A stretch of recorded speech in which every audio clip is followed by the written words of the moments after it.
This story is The Last Christmas at the Ranch, Fort Valley, Flagstaff, Arizona, December 1950. It's snowing. Large, fat flakes are drifting down, slowly at first, and then much faster, as if they are in a hurry to cover everything in sight with their beautiful white layer. White mounds pile up on all the outbuildings and the corral. The fence posts are capped with white, and the drifts are piling up against every hindrance that slows the wind. It's not too cold as yet. That will come when the storm clears and the temperatures drop below zero. I'm glad it's snowing. It's not Christmas without snow. Christmas Eve. The chores are done. Plenty of wood cut and stacked on the screen porch for the wood stove and fireplace, and plenty cut and waiting in the woodshed.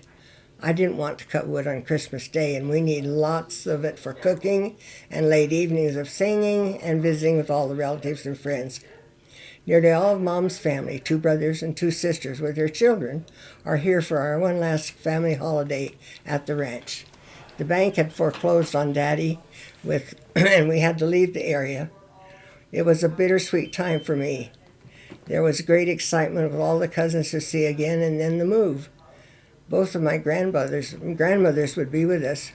Relatives had come from Arizona, Nevada, and New Mexico, and of course, my 3 brothers and 2 sisters. I was the oldest girl with one older brother. Mom baked the pies several days before. Pumpkin and mincemeat, the real mincemeat made with venison Daddy hunted for in the fall, and loaves of bread and rolls. She'd also made eggless spice cake and steamed suet pudding that would be served warm with vanilla sauce. Daddy helped me to kill and dress all the chickens we had left, and that would be our Christmas dinner. Roast chicken with all the trimmings. Mom's good dressing, gravy, mashed potatoes, sweet potatoes, homemade rolls, fresh butter, and cranberry sauce made from scratch, and real whipped cream for the pies. Mom had toasted leftover homemade bread for the dressing. Some of the valley neighbors stopped in for the evening. We had our usual family singing of Christmas carols, with the children singing loudest of all. Uncle Lloyd played the guitar, Uncle Ray the harmonica, and Pat and Lorraine had brought their banjos and accordion. Many pictures were taken with our old Brownie camera. We made popcorn in the fireplace with the old long-handled popcorn popper with real butter melted and poured on. We had popcorn balls, candy, oranges, apples, and nuts to munch on. There were wall-to-wall children sleeping on the floor that night. Some of the family went back to town after the singing and fun. As one of the oldest girls and a freshman in college, I claimed the couch. Our tree was a fresh pine that Daddy had cut. It was at the end of the couch. I could smell the fragrance of it as I tried to go to sleep. The fireplace was still burning and crackling from the last log thrown on, and it was snowing. The wind blows hard in Fort Valley, whistling around the eaves of the house and rattling the windows. It's such a wonderful feeling to be inside, snug and warm when the wind howls. Early Christmas morning, Daddy was up at 4:30, to build the fireplace and kitchen stove, and to make the first pot of coffee for the day.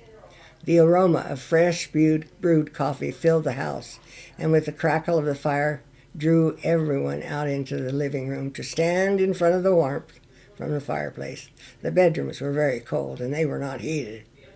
It's Christmas Day. We can't lay in bed today. There are stockings to search through and the Santa gifts to be shown to each other. Breakfast is eaten before the tree gifts. Oatmeal with oven toast. Homemade bread with butter spread on before toasting in this wood stove oven. Mom started all the cooking early, even before breakfast and before the tree gifts were over. My job was to do the dishes and help her all day. I didn't have the usual farm chores that day as all the animals had been sold and we killed all the chickens for our dinner. I just had to make sure the wood box was kept full. Daddy was out in the shed making benches and a long trestle table to seat everyone, about 33 people.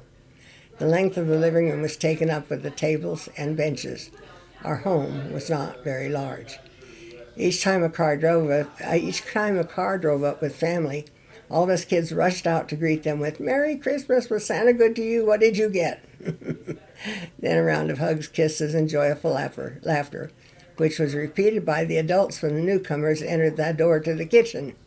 The wonderful smells of everything cooking certainly stirs up all the juices, and everyone was ready to eat long before the food was ready. The children and adults kept coming into the small kitchen wanting to know, "Can we eat yet?" and trying to snitch bites. Go out and play in the snow. It will be a while before dinner is ready. Bundled up kids and adults finally leave the warmth of the house, making trails through the deepening snow around the house and outbuildings. A snowman is built, and a snowball fight begins, mostly with the boys and uncles. The crisp, clean snow makes everything look like a frosted fairyland, and snowflakes cluster on heavy coats and hats. Tongues are stuck out to catch the flakes as they fall, and the flakes stick to the eyelashes of upturned faces. Cold and tired, we troop back into the house, shaking the snow off our coats on the back porch and piling snow boots in a corner. At long last, dinner was ready and we could eat. It was a wonderful meal, made better with so many of our family present. Storytelling and laughter filled the room with warmth and cheer. When I look at the pictures of that day with everyone seating around the long tables, they bring back all the poignant memories of a wonderful time of life with family and friends, the love we felt for each other and the closeness of family ties. We moved from the ranch on New Year's Day, 1951. I've had many other memorable Christmases. I chose this one because it was the beginning of a great change in my life. Mom and Dad were moving to Tucumcari, New Mexico. I was in college, engaged to be married in August. Lee was in the Air Force, and it seemed as if my world was falling away. The family was spreading out into the world, and nothing would ever be the same again.